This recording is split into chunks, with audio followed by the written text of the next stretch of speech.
The history of America changed tremendously when two people's love for each other overcame the United States government. Richard Loving married a woman of another ethnicity during the 1960s and would remain married to her no matter the consequences.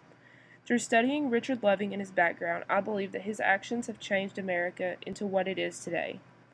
The information I will be giving during the presentation comes from Phil Newbeck, who attended Barnard College for Psychology, New York Law School, and who is a licensed attorney and author of Virginia Hasn't Always Been for Lovers, and also from Brian Holland, a writer for History.com and the author of the article Mildred and Richard, The Love Story That Changed America, along with several other sources to collect information about Richard Loving and his life.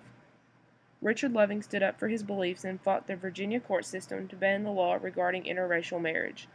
Through the next few minutes, we will discuss Richard Loving's childhood, process for fighting the court system, and the aftermath of the court system. We will begin by talking about Loving's childhood. Richard Loving was born on October 29, 1933, and grew up within a tight-knit community in Central Point, Virginia, that did not reflect on race and ethnicity, but only the character that one possessed. Phil Newbeck, the author of Virginia Hasn't Always Been for Lovers, that was published in 2004, proclaims on page 10, virtually every spare moment was spent drag racing in a car that he co-owned with a black friend. Central Point is where the spark first began when Richard would walk down to the Jetters' home to listen to Mildred's seven brothers play music. He goes on to say, but soon he was coming to see Mildred. During the next few years they became friendly, and eventually the relationship blossomed into romance. Even though the small town of Central Point was open to different races speaking to one another, the rest of Virginia was not so pleased with the idea. Next I will talk about the Lovings taking a stand for their beliefs. The couple went through discrimination and turmoil while fighting the United States government to be accepted as an interracial married couple. Richard knew that they would not be able to marry in Virginia, but did not want to discourage his soon-to-be bride, so they went to Washington, D.C. to be wed.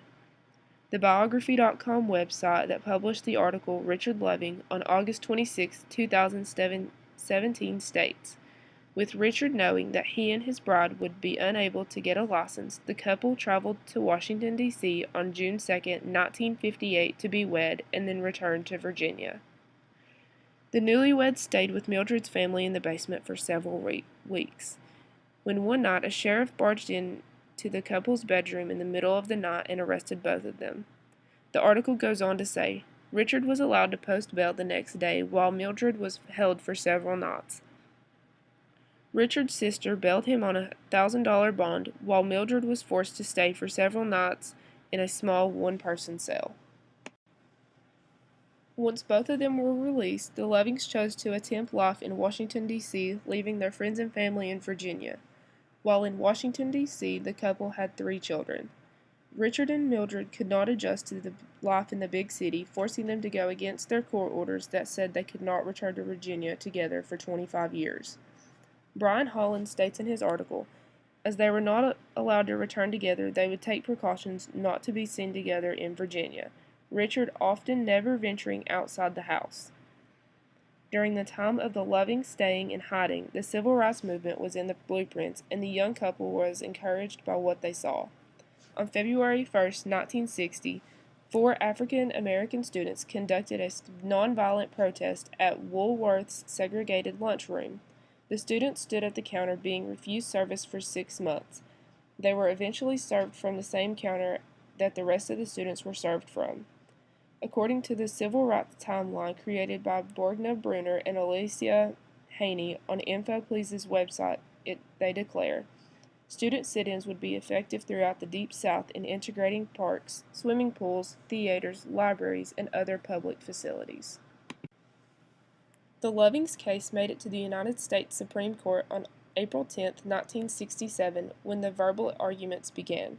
The 2 lawyers understood that their experience level was acute and it was not in their favor in a crucial court case for America. Neither of the Lovings showed up to court, but wrote letters with their statements. Richard's letter states, according to Holland's article, tell the court I love my wife and it is just not fair that I cannot live with her in Virginia. The judges agreed with Mr. Loving's statement and made the unanimous decision banning the law against interracial marriage. Holland writes that the ruling was based on the 14th Amendment and states, "Under our Constitution, the freedom to marry or not marry a person of another race resides within the individual and cannot be infringed by the state. These convictions must be reversed. It is so ordered." Now that we have discussed the hardship that Mr. and Mrs. Loving went through, we will lastly talk about the aftermath of the Lovings winning their court case. After 9 years of struggling through being an interracial marriage, the Lovings were finally a legally married couple in Virginia. The couple built a house together on an acre of Richard's father's land. 8 years after moving into their home in Virginia legally, the couple was driving on a Saturday night and was tragically hit by a drunk driver. The crash killed Richard Loving, but Mildred survived the wreck. Mrs. Loving stayed out of the spotlight over the years and lived a peaceful, quiet life in Virginia, surrounded by her friends and family. However, she did speak up in 2007 when 3 people came to her asking for her opinion on same-sex marriage. According to Holland's article, she declares, "I believe all Americans, no matter their race, no matter their sex, no matter their sexual orientation, should have that same freedom to marry. Government has no business imposing some people's religious beliefs over others, especially if it denies people's civil rights."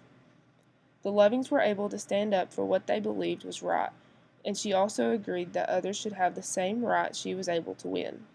There is a brief timeline of the life of Richard Loving and how he was able to handle his hard times alongside his wife Mildred. Now we will briefly wrap things up. Richard Loving stood up for his beliefs and fought the Virginia court system to ban the law regarding interracial marriage.